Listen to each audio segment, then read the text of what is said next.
we are playing against the champions, so theoretically it should be the hardest task.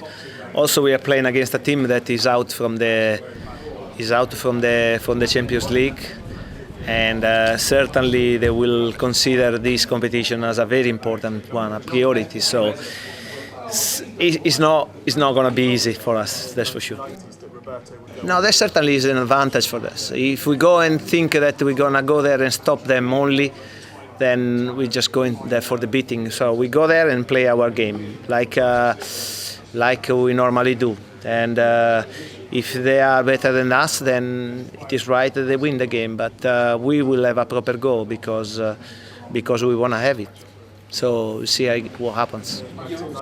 FA Cup is such an important competition, and as far as I'm concerned, I would love to have that problem. Obviously, this is for me. For other teams where they have many competitions at the same time, might be different. But for me, it remains one of the most important competitions in the world.